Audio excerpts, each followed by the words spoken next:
The river's angry roar drowned out Rebecca Wright's screams as she clung desperately to the slippery riverbank, her knuckles white and bleeding from the effort of holding on.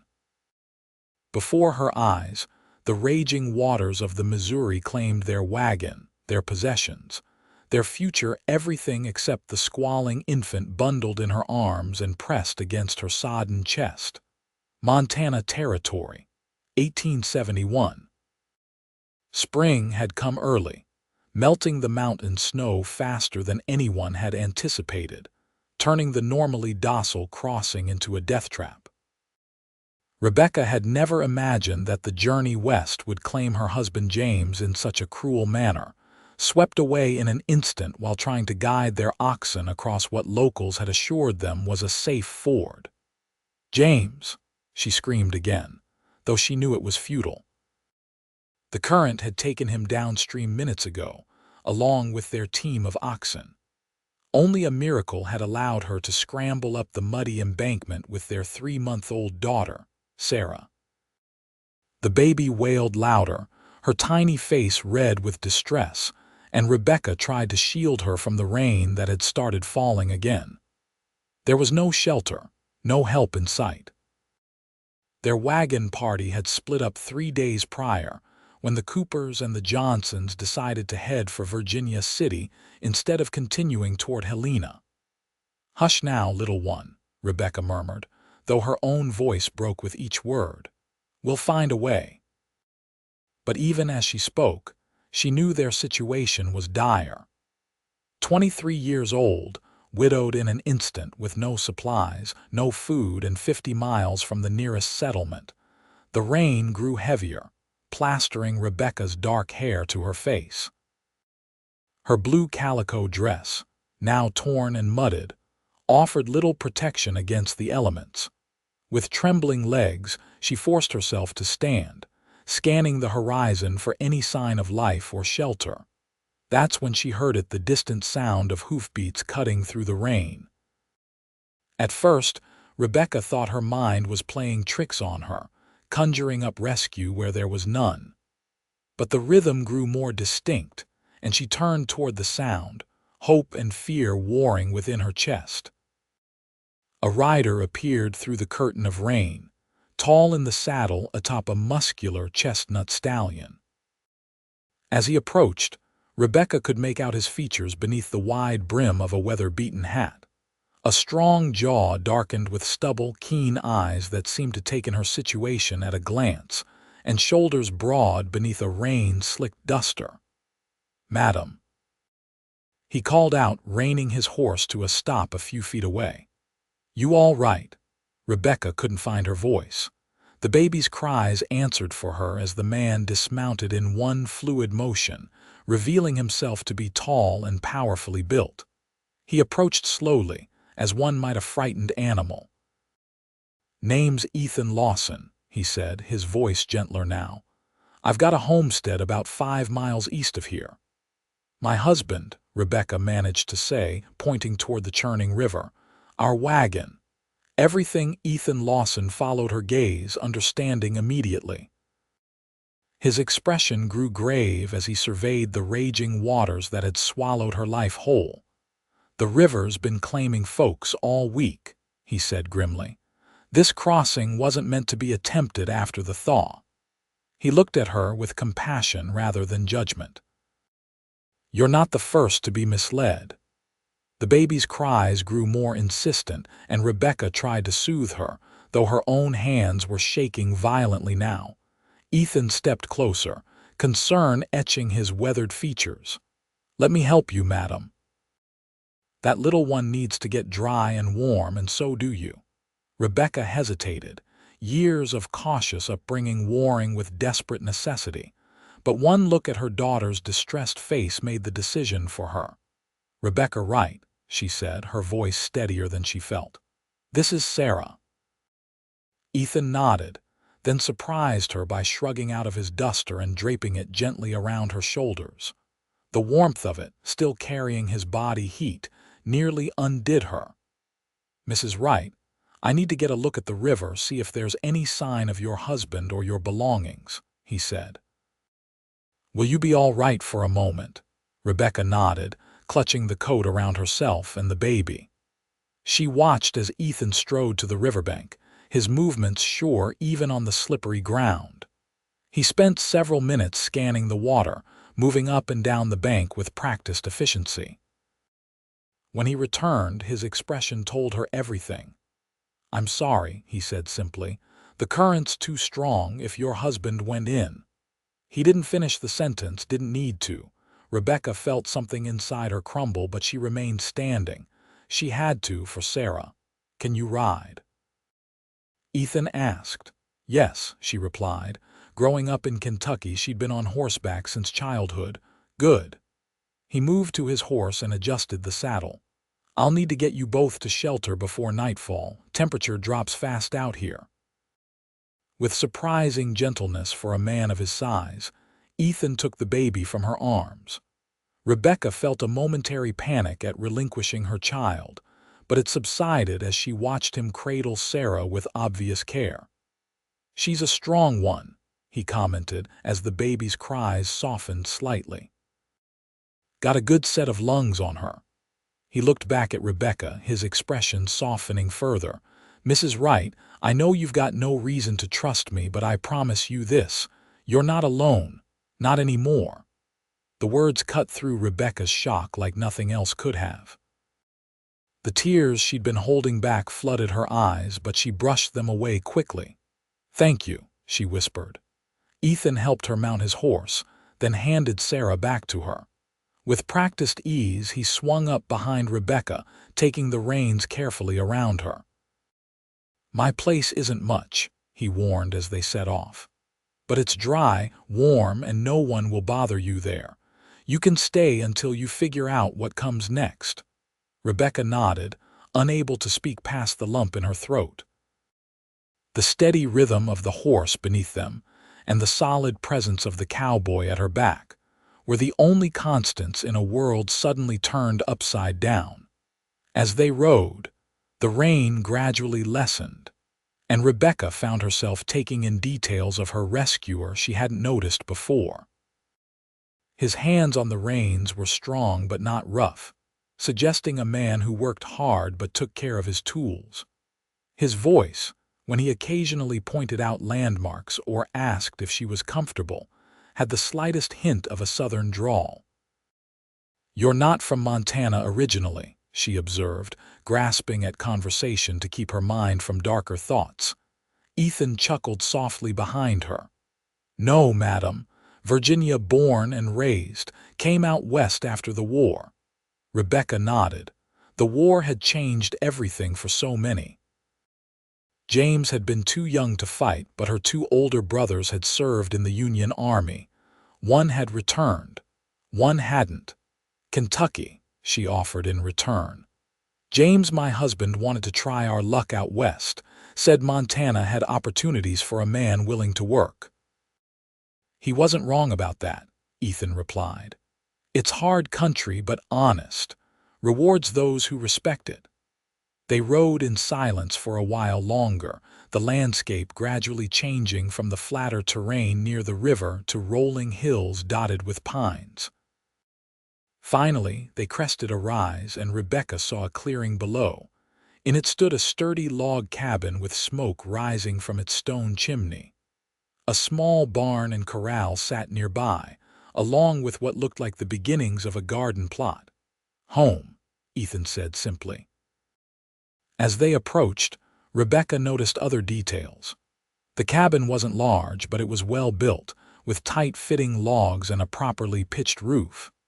The yard was neat, with split firewood stacked precisely against one wall. Everything spoke of care and attention to detail.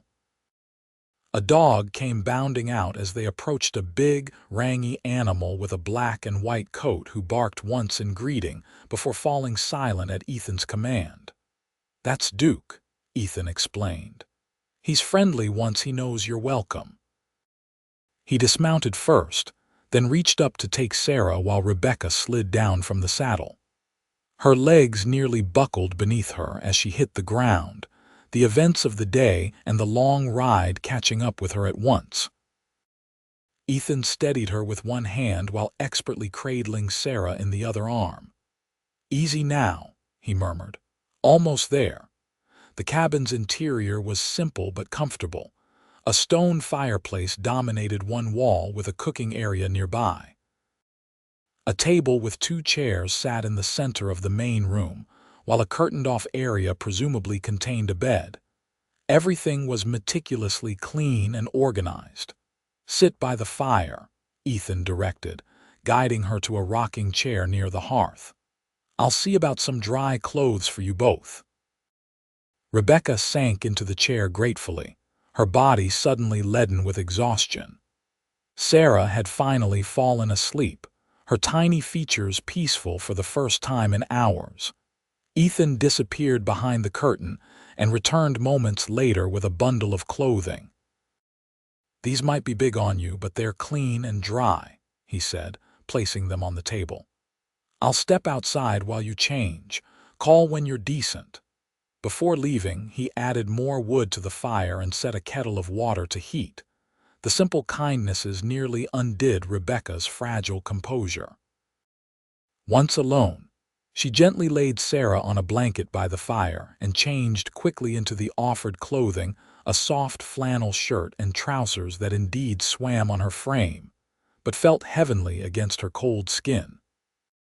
She rolled the sleeves and pant legs, cinched the waist with a piece of rope, and then fashioned a makeshift bed for Sarah from a drawer Ethan had left beside the rocking chair, lining it with a soft woolen blanket. "I'm decent," she called softly, and Ethan returned, carrying an armload of firewood. If he found her appearance in his clothing strange, he gave no indication. Instead, he nodded approvingly. "Better. Now for some hot food." He moved about the cabin with efficient movements, preparing a simple but hearty stew from ingredients he had stored. Rebecca watched him, noting the ease with which he handled domestic tasks. "You live here alone?" she asked as he set 2 bowls on the table. Ethan nodded. 5 years now." "Built it myself." "It's a fine home," Rebecca said sincerely. A shadow of something pride, perhaps, crossed his features before he ducked his head in acknowledgement. "It serves its purpose." They ate in companionable silence, the stew warming Rebecca from the inside out. Only when she'd finished did the reality of her situation hit her anew. She had nothing, no husband, no possessions, no plan, just a baby daughter and the clothes on her back. As if reading her thoughts, Ethan spoke up. "There's a settlement about 15 miles northwest Helena. Got a telegraph office, general store, even a small hotel. When you're ready, I can take you there." Rebecca nodded, but uncertainty must have shown on her face. "Or," he continued carefully, "you're welcome to stay here until you figure things out. Plenty of room, and I could use the company." The offer stunned her. "Mr. Lawson, that's very generous, but Ethan," he corrected gently. "And it's not charity, Mrs. Wright. Winter's behind us, and I've got spring planting to do, fences to mend. Having someone to cook a proper meal now and then would be payment enough." Rebecca studied him, trying to discern his true motives. All she saw was straightforward honesty in his steady gaze. "My husband is likely dead," she said bluntly. "Having a widow and an infant under your roof could cause talk." Ethan's mouth quirked in what might have been the beginning of a smile. "Mrs. Wright, my nearest neighbor is 3 miles away. Out here, practicality trumps propriety more often than not." Before Rebecca could respond, Sarah began to fuss. She rose quickly to attend to her daughter, lifting her from the makeshift bed and cradling her close. "She'll be hungry," Rebecca said, suddenly aware of the intimacy of nursing in a stranger's home. Without being asked, Ethan stood and collected their empty bowls. "I need to tend to the horse anyway," he said, moving toward the door. "Take your time." Once alone with Sarah, Rebecca allowed herself a moment of quiet grief as she nursed her daughter. James was gone. The life they had planned together had vanished in the rushing waters of the Missouri. Yet here she sat in a stranger's cabin, faced with choices she had never anticipated making. When Ethan returned sometime later, she had composed herself once more. Sarah was asleep again, and Rebecca had tidied the small cooking area out of habit. "You didn't need to do that," Ethan said, nodding toward the clean pots. "I needed the occupation," Rebecca admitted. Ethan nodded in understanding. "I've made up a bed for you behind the curtain," he said. "I'll take the pallet by the fire." Rebecca started to protest, but he raised a hand to stop her. "I insist. You and the little one need proper rest." Too exhausted to argue, Rebecca thanked him and retired behind the curtain with Sarah. The bed was neatly made with clean linens and a heavy quilt. She settled Sarah beside her and sank into the mattress with a sigh of relief.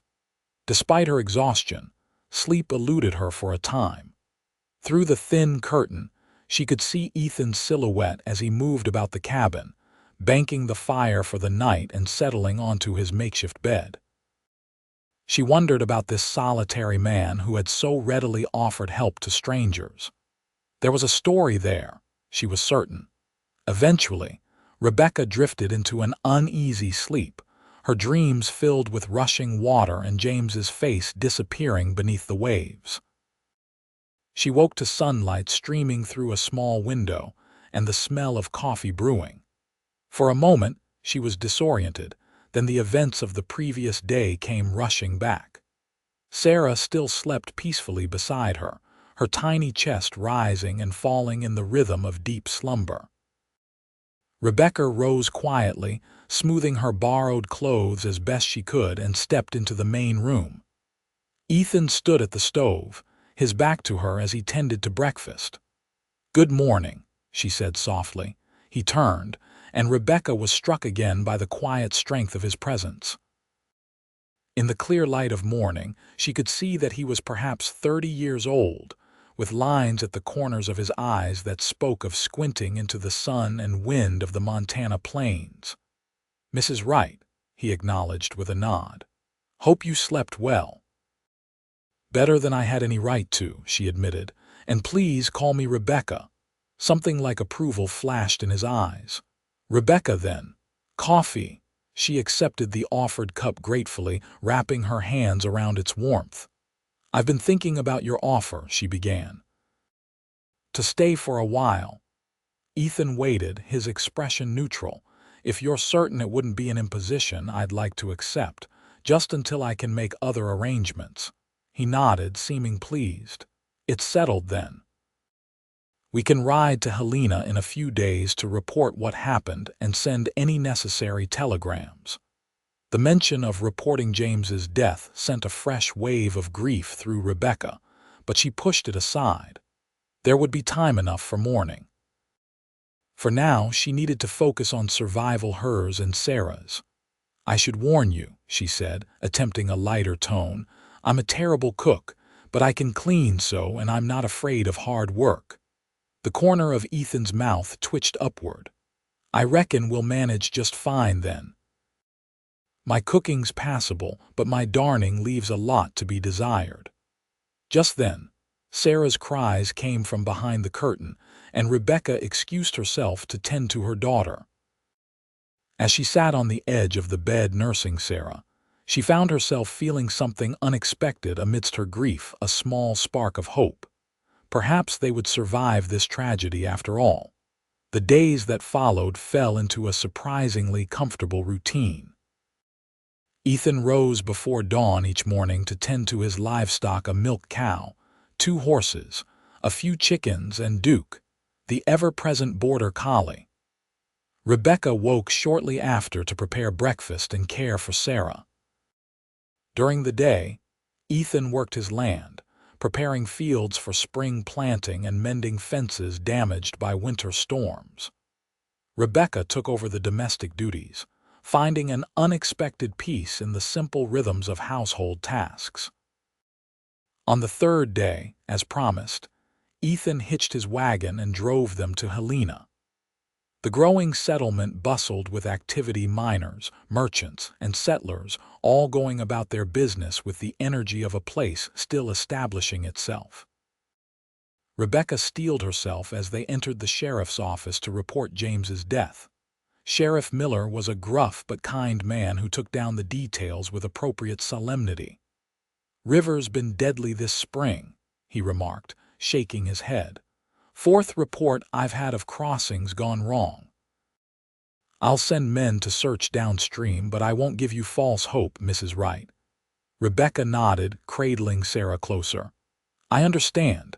Thank you for looking all the same." Their next stop was the telegraph office, where Rebecca sent messages to her parents in Kentucky and to James's brother in Ohio.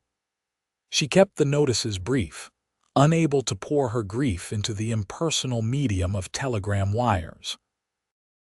As they walked the dusty streets of Helena afterward, Rebecca felt the curious stares of townspeople. A young woman in borrowed men's clothing, carrying an infant, accompanied by a solitary rancher known to keep to himself, they made an unusual sight. "People are staring," she murmured to Ethan as they entered the general store. "Let them," he replied with a shrug. "Nothing better to do in a small town than speculate about your neighbors." The store owner, a portly man named Peterson, greeted Ethan with surprise. "Lawson. Twice in 1 month must be some kind of record." Ethan acknowledged this with a nod before introducing Rebecca. "Mrs. Wright and her daughter will be staying at my place for a time. They lost everything in a river crossing." Peterson's jovial expression sobered immediately. "Sorry to hear that, madam. Terrible business, the spring floods." Rebecca thanked him, then turned her attention to the shelves of goods. She had only the money in the pouch she'd kept tied at her waist, the emergency funds James had insisted she carry separate from their main savings, which had been in the wagon. It wasn't much, but it would buy some essentials. She selected a few yards of fabric, thread, basic toiletries, and a small toy for Sarah. When she approached the counter to pay, Ethan was adding several items to her selections: coffee, sugar, flour, a ready-made dress that looked close to her size, and even a small wooden cradle. "Mr. Lawson," she protested quietly, "I can't let you consider it an advance on your housekeeping services," he said, his tone brooking no argument as he counted out money to the storekeeper. Outside, as Ethan loaded their purchases into the wagon, Rebecca tried again. "You've already done so much. I can't keep accepting your charity." Ethan turned to face her, his expression more serious than she'd yet seen it. "Mrs. Wright, Rebecca, where I come from, neighbors help each other. It's not charity, it's the way things work out here. One day, you'll be in a position to help someone else." His simple philosophy silenced her protests. There was wisdom in his words, and a certain dignity in accepting help offered with respect rather than pity. The ride back to the cabin was quiet, each lost in their own thoughts. Sarah slept soundly in Rebecca's arms, lulled by the gentle rocking of the wagon. As they crested the final hill and Ethan's homestead came into view, Rebecca was struck by how familiar it already seemed. After just 3 days, some part of her recognized it as a safe harbor in the storm her life had become. "Home," she murmured, echoing Ethan's word from their first arrival. If he heard her, he gave no indication, but she thought she saw his posture straighten slightly with pride as they approached the cabin he'd built with his own hands. That evening, after Sarah was asleep in her new cradle, Rebecca and Ethan sat by the fire. She had begun work on altering the dress purchased in town, her fingers finding comfort in the familiar task of sewing. "You know," Ethan said after a long, comfortable silence, "I never asked what brought you and your husband to Montana in the first place." Rebecca's hands stilled for a moment before resuming their work. James was a carpenter by trade, He heard there was good money to be made building in the new settlements. We were heading for Helena to start fresh. He was right about that, Ethan confirmed. Good carpenters are worth their weight in gold out here. Most men can throw together a cabin, but proper joinery and finishing work, that's rare. Rebecca smiled sadly. James had beautiful hands, could look at a piece of wood and see what it wanted to become. She set aside her sewing. What about you? What brought you to this particular patch of Montana? Ethan poked at the fire before answering. After the war, Virginia didn't feel like home anymore. Too many ghosts. He stared into the flames. Worked my way west over a few years, cowboying mostly. Then I saw this land and something just fit. You fought for the Confederacy? Rebecca asked carefully. He nodded once. 5th Virginia Cavalry. Not something I'm proud of now, but I was 18 and thought I knew everything worth knowing. Rebecca considered this. Her Union family would have called this man their enemy not so many years ago. Yet here they sat, sharing a hearth and the simple comfort of each other's company. My brother Thomas died at Gettysburg, she said quietly.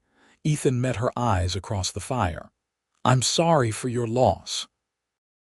As am I for whatever losses the war brought you, she replied sincerely. Something shifted between them in that moment, a mutual recognition of shared humanity that transcended the divisions of the recent past. I think I'll turn in, Rebecca said after a while, gathering her sewing. Thank you again for all you've done today. Ethan rose as she stood. Sleep well, Rebecca. That night, lying beside Sarah's cradle in the curtained-off bedroom, Rebecca found herself pondering the strange turn her life had taken. In the span of 4 days, she had lost a husband and gained an unexpected ally in the form of a solitary Montana rancher. What would come next, she couldn't begin to guess. But for the first time since watching the river claim their wagon, Rebecca felt the faint stirrings of peace. The weeks that followed settled into a rhythm that gave structure to Rebecca's days.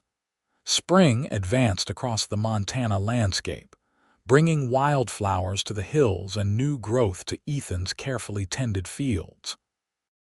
With Sarah strapped to her back in a carrier Rebecca had fashioned from one of Ethan's old shirts, she threw herself into the work of the homestead.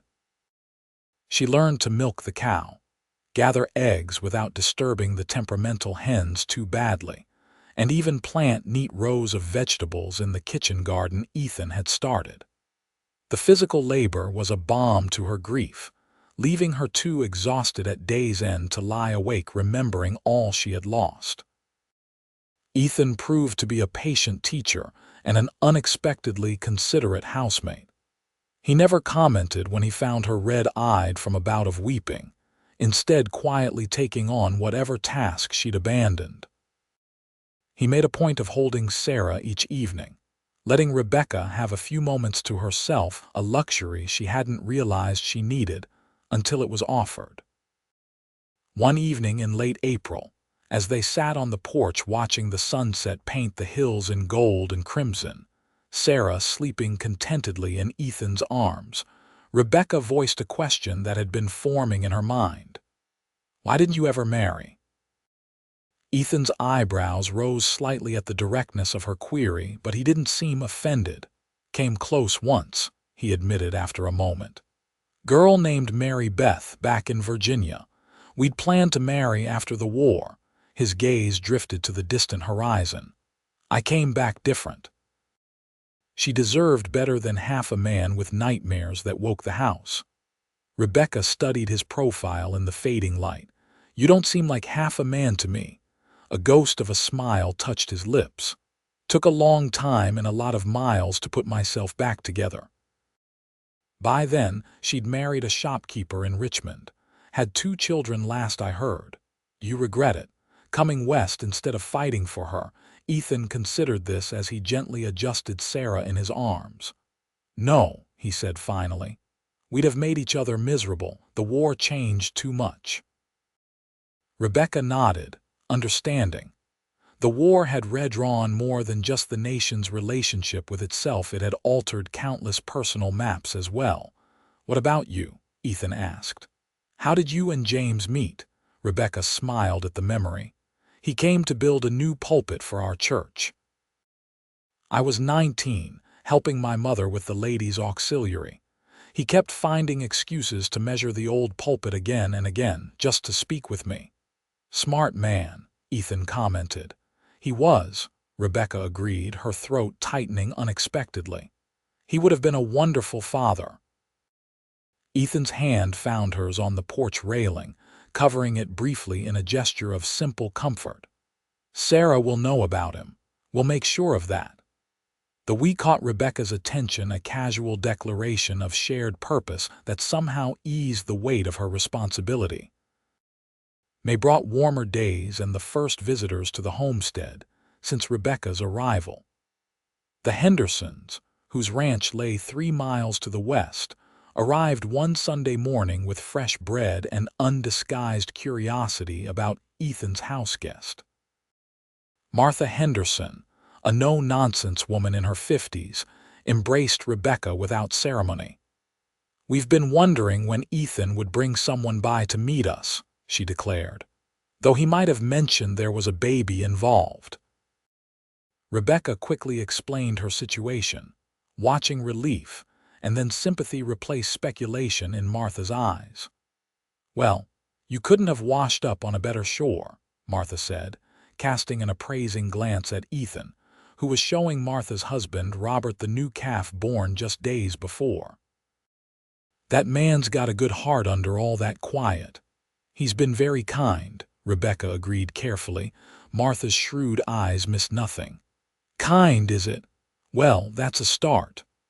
Before Rebecca could respond to this cryptic comment, Martha was already moving on. "Now, let me see this baby girl I've heard nothing about, because some people don't know how to be neighborly and share news." By the time the Hendersons departed late that afternoon, Rebecca had been thoroughly questioned.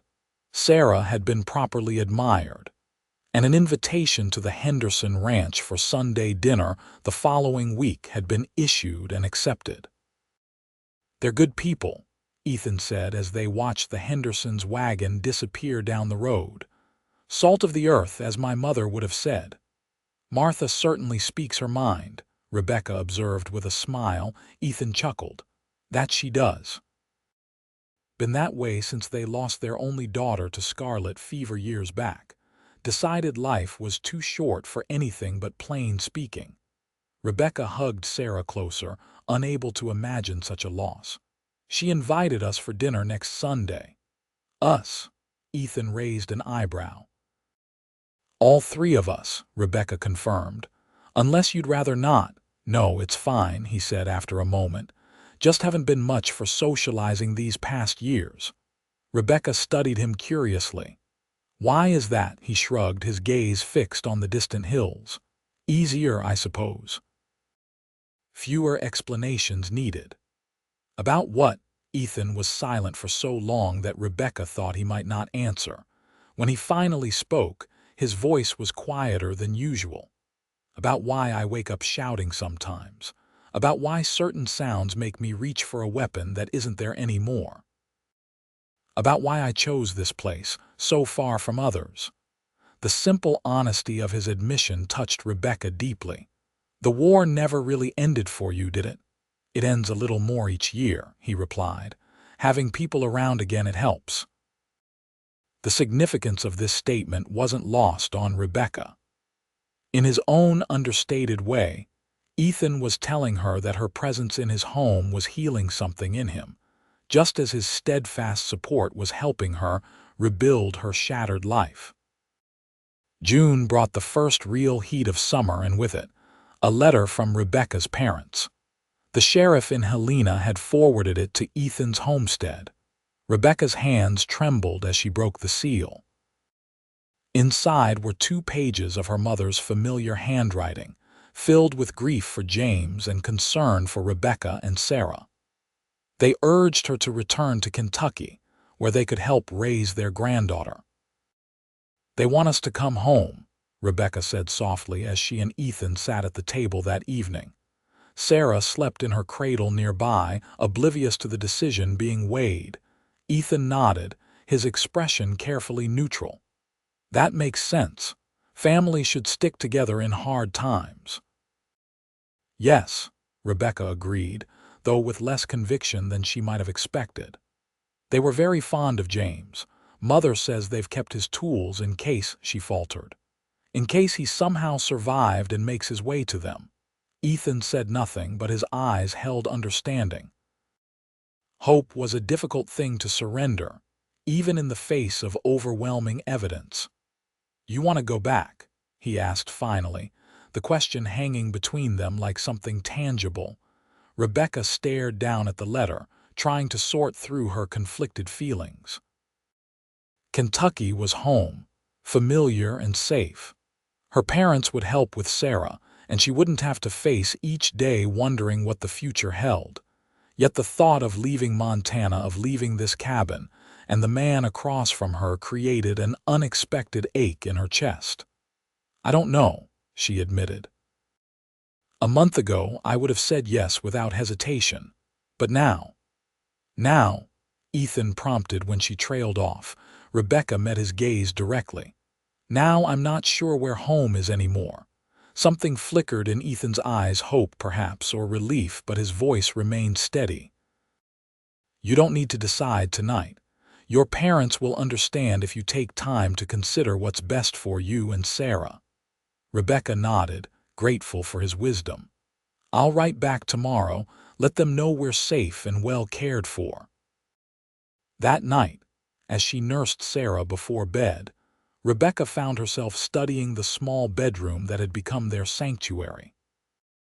Ethan had added small touches of comfort over the week's curtains at the window from fabric she'd sewn.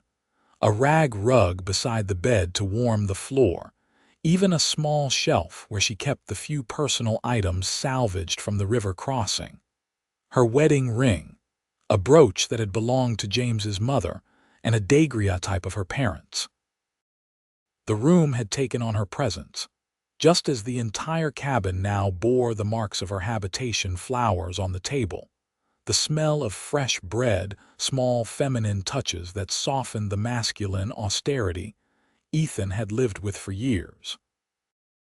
It would be hard to leave, harder than she had anticipated when she first accepted his offer of temporary shelter.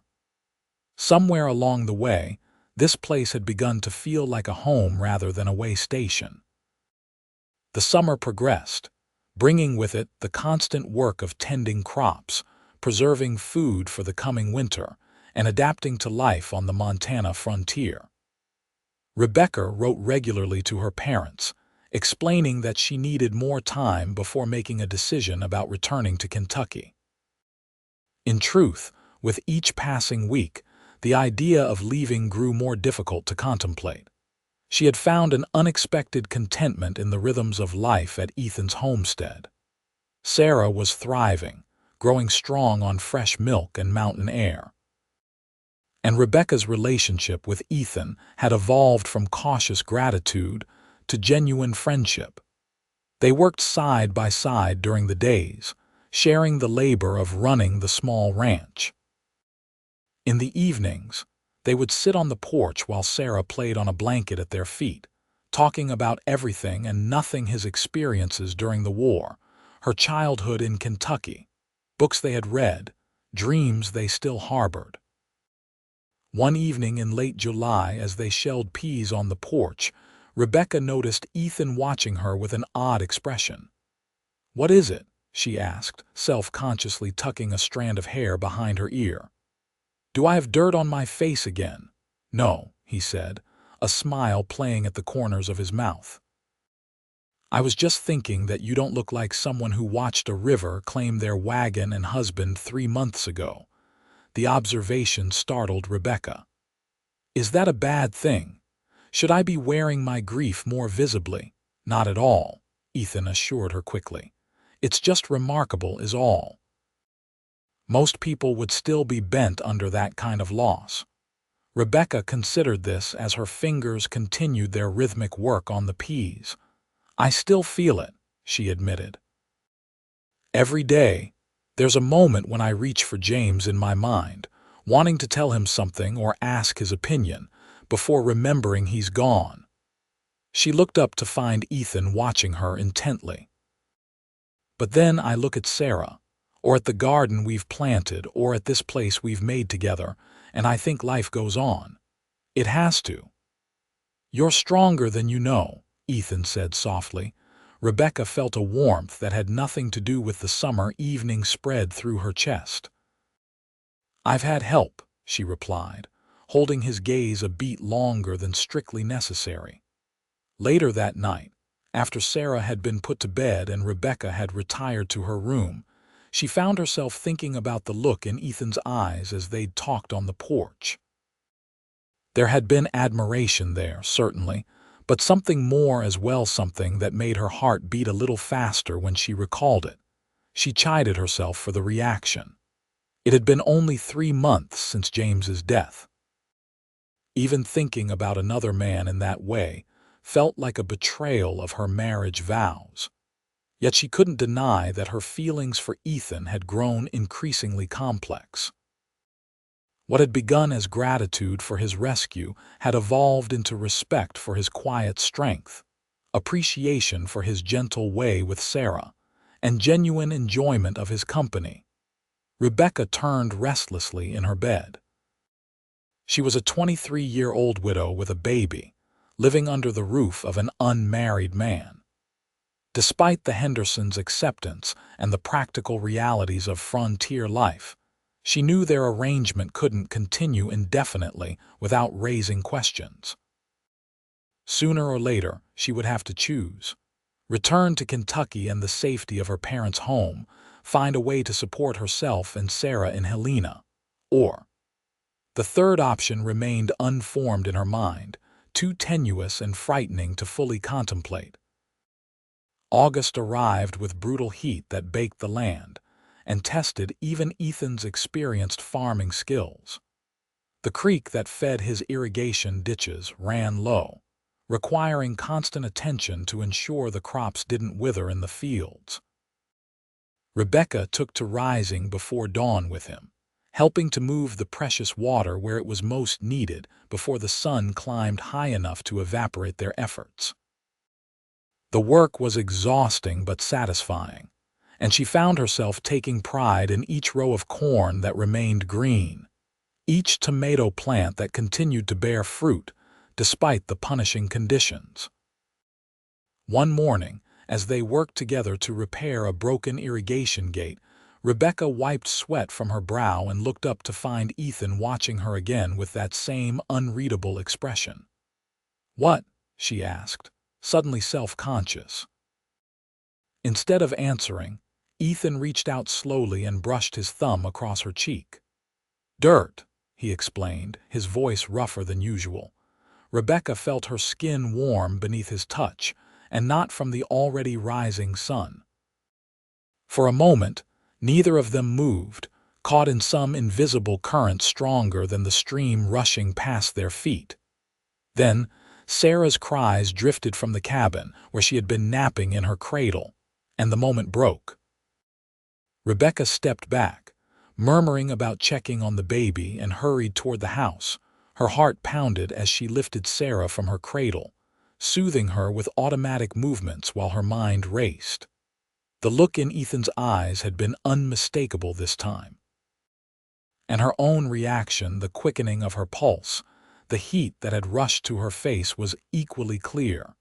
She was attracted to Ethan Lawson. More than attracted, she was coming to care for him deeply. The realization both thrilled and terrified her. Rebecca busied herself with changing Sarah and preparing breakfast, trying to sort through her conflicted emotions before Ethan returned from finishing the irrigation work. By the time he entered the cabin, she had composed herself outwardly, though her thoughts remained in turmoil. "Gates fixed," he reported, washing his hands at the basin by the door. "Should hold now." "Good," Rebecca nodded, setting a plate of biscuits on the table with hands that trembled only slightly. "Breakfast is ready." They ate in a silence that felt charged with unspoken words. Finally, Ethan set down his coffee cup with deliberate care. "Rebecca," he began, then paused as if gathering courage. "I think we need to talk about what happens next." Her pulse quickened. "Next, fall will be here soon. Then winter." He met her eyes directly. "I need to know if you're planning to stay." The directness of the question left no room for evasion. Rebecca set down her fork slowly. "I've been thinking about that," she admitted. "My parents still want us to come to Kentucky." Something flickered in Ethan's eyes, disappointment, she thought, before his expression became carefully neutral again. "That makes sense," he said, echoing his words from months earlier. "They're your family." "Yes," Rebecca agreed. "But—" she hesitated, searching for the right words. "I'm not sure that's what I want anymore." Hope replaced the neutral mask on Ethan's face. "What do you want, Rebecca?" The question hung between them, simple yet profound. "I want what's best for Sarah," she began carefully. "A stable home, people who love her, a place to grow up safe and strong." Ethan nodded, waiting for her to continue. "But I also want," Rebecca faltered, then gathered her courage.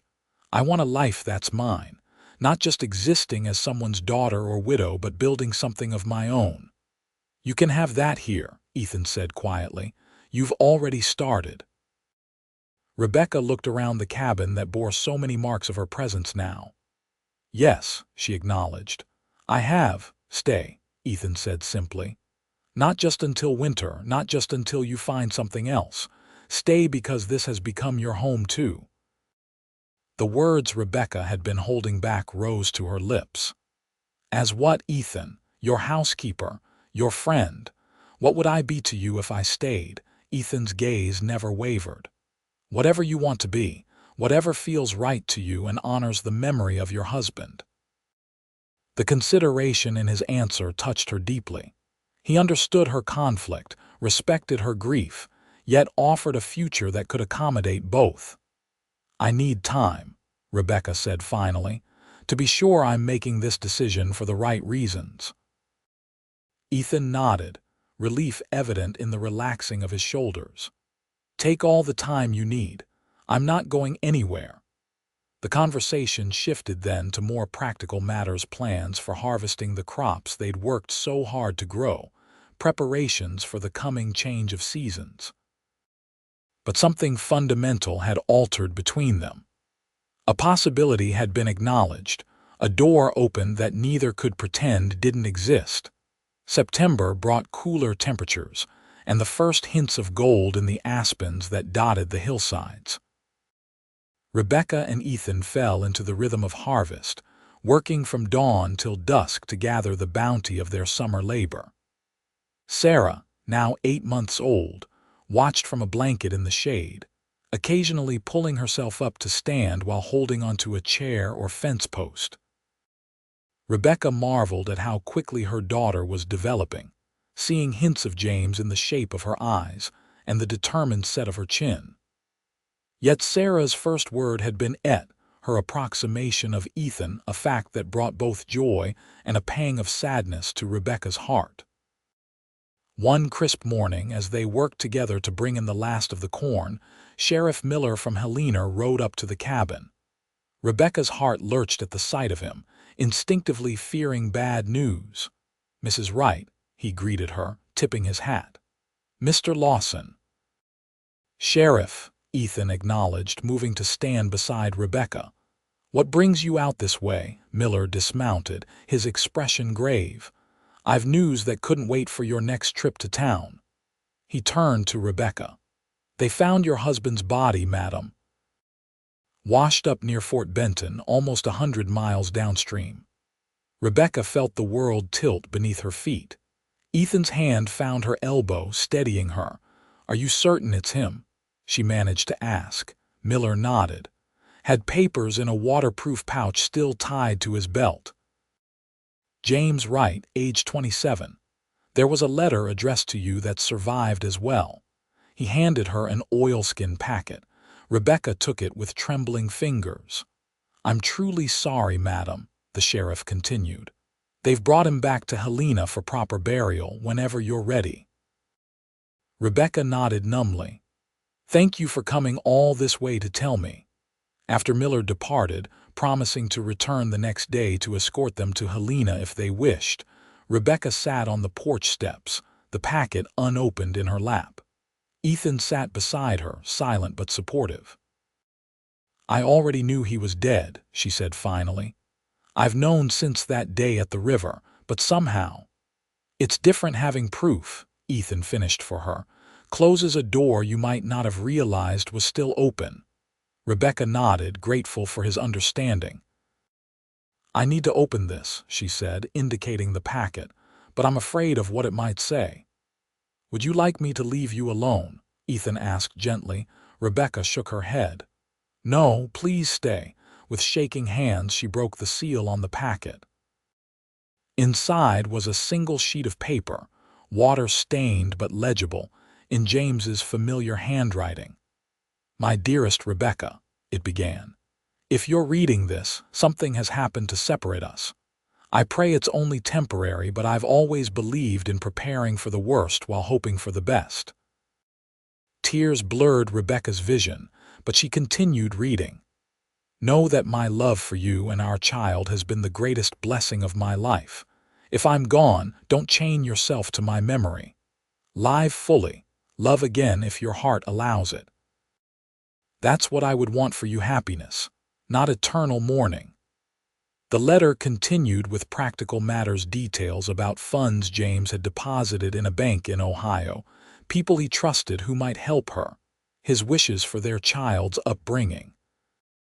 But it was the permission to move forward with her life that affected Rebecca most deeply.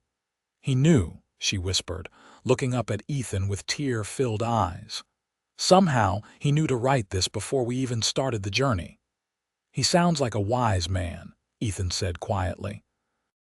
"One who loved you enough to want your happiness above all else." Rebecca carefully folded the letter and returned it to its protective covering. "I need to go to Helena tomorrow to bury him properly." "Of course," Ethan agreed. "I'll go with you if you'd like." Rebecca nodded gratefully. "I would, and after." She took a deep breath. "After, I think I'm ready to talk about what comes next." The burial was a simple affair in the small cemetery on the outskirts of Helena. The local minister spoke words of comfort, though he'd never known James. A few townspeople attended out of respect, along with the Hendersons, who had insisted on coming when they heard the news. Rebecca stood at the graveside in a black dress Martha Henderson had lent her, Sarah in her arms and Ethan a solid presence at her side. She felt a complex mixture of grief and relief, grief for the man she had loved and lost, relief that she could finally say goodbye properly. When the last prayers had been said, and the other mourners had drifted away, Rebecca remained by the grave, Ethan standing a respectful distance behind her. "He would have liked this spot," she said finally. "You can see the mountains from here." "It's a good place," Ethan agreed quietly. Rebecca turned to face him, her decision made. "I want to stay in Montana," she said. "With you on the homestead." Ethan's eyes softened. "Are you certain?" "It won't be easy, especially once winter comes." "I'm certain," Rebecca said with newfound conviction. "The past few months have shown me I'm stronger than I knew, and Sarah deserves to grow up in a place where she can be free and wild and brave." "And us?" Ethan asked carefully. "What do you want that to be, Rebecca?" She met his gaze steadily. "I care for you, Ethan, more than I expected to, more than I sometimes think I have a right to so soon after losing James. But his letter—" She touched the pocket where she kept it. "He gave me permission to find happiness again." Ethan took a step closer, close enough that she could see the flecks of gold in his hazel eyes. "I've been falling in love with you since the day I found you by that river," he admitted. "But I never wanted to rush you or dishonor your grief." The simple declaration warmed Rebecca to her core. "I think I've been falling in love with you too," she whispered. "It just took me longer to recognize it." Ethan reached out slowly, giving her time to pull away if she chose, and brushed his fingers against her cheek in a mirror of that moment by the irrigation ditch weeks earlier.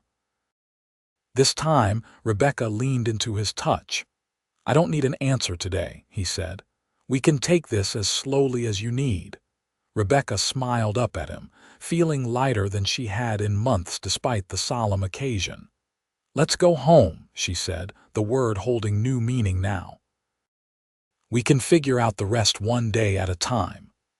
They returned to the homestead that evening, the three of them together, no longer a temporary arrangement but the beginning of something permanent. As Ethan helped her down from the wagon, his hands lingering at her waist, Rebecca felt a certainty settle over her. This was where she belonged. October painted the landscape in brilliant golds and reds, the beauty of autumn in Montana more spectacular than Rebecca had imagined possible. The harvest was complete, the root cellar stocked for winter, and preparations for the cold months ahead well underway.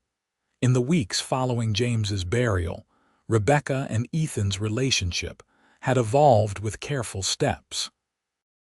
Their first kiss had come on a golden afternoon while Sarah napped, a gentle, questioning touch of lips that had deepened into something that left them both breathless. Their conversations turned increasingly to a shared future, to dreams of expanding the homestead, perhaps adding another room to the cabin. One evening, as they sat by the fire, Sarah asleep in her cradle, Ethan took Rebecca's hand in his. "I've been thinking," he said, his thumb tracing patterns on her palm. "A dangerous pastime," Rebecca teased gently. Ethan smiled, but his eyes remained serious. "I want to do this right," he continued. "For you, for Sarah, for what we're building together." Rebecca felt her heart quicken. "What are you saying, Ethan?" He met her gaze directly. "I'm saying I love you, Rebecca Wright. I love Sarah as if she were my own, and I'm asking if you'll marry me." Though she had anticipated this moment might come, the reality of it still took her breath away. "Are you sure?" "It hasn't even been 6 months since—" "I'm sure," Ethan interrupted gently. "Some people search their whole lives for what we've found. Why wait when we know what we want?" Rebecca considered his words, thinking of James's letter and its encouragement to find happiness again. What would people say, she wondered aloud. A widow remarrying so quickly. "The people who matter understand," Ethan said simply. "The Hendersons have practically been planning our wedding since July." This startled a laugh from Rebecca. "Martha has been rather obvious with her hints." "So?" Ethan prompted, his expression hopeful but patient. "What do you say, Rebecca? Will you make this official?" In answer, Rebecca leaned forward and kissed him, pouring all her feelings into the gesture, her love, her gratitude, her hope for their future together. "Yes," she whispered against his lips. "Yes, I'll marry you, Ethan Lawson." They were married on the first Sunday in November in the small church in Helena. Martha Henderson had insisted on helping with the arrangements, declaring that every bride deserved a proper wedding, even on the frontier. Rebecca wore a simple dress of deep blue, with Sarah in her arms dressed in white. Ethan, looking both nervous and proud in his best shirt and new vest, waited for her at the altar with the Hendersons standing as witnesses. The ceremony was brief but meaningful, the vows they exchanged promising partnership as well as love. When the minister pronounced them husband and wife, and Ethan kissed her with reverent tenderness, Rebecca felt a sense of rightness settle over her. This was not a betrayal of her past, but an honoring of her future. That evening, returning to the homestead, their home now in every sense, Rebecca stood on the porch looking out at the land that had become so dear to her. "Any regrets?" Ethan asked, coming to stand beside her with Sarah sleeping against his shoulder. Rebecca shook her head. "None. It's strange to think that the worst day of my life led me here to this happiness." "Life has a way of surprising us," Ethan agreed, his free arm wrapping around her waist. "When I rode out that day to check my fences, I never imagined I'd come home with a wife and daughter." Rebecca leaned into his embrace. "When I watched the river claim our wagon, I thought my life was over. I never dreamed it was just beginning." Ethan turned her gently to face him. "You're not alone," he said softly, echoing the words he'd spoken on that fateful day. "Not anymore, and you never will be again." "Neither will you," Rebecca promised, reaching up to trace the beloved contours of his face. As the first snow of winter began to fall around them, they stood together on the threshold of their home, a family forged in adversity but bound by love, facing whatever the future might bring with courage and hope. 5 years later, Rebecca sat on the expanded porch of their home, watching Ethan teaching Sarah, now 5 years old, how to ride her own pony. Their 3-year-old son James, named for the father he would never know, played at her feet with wooden blocks Ethan had carved for him.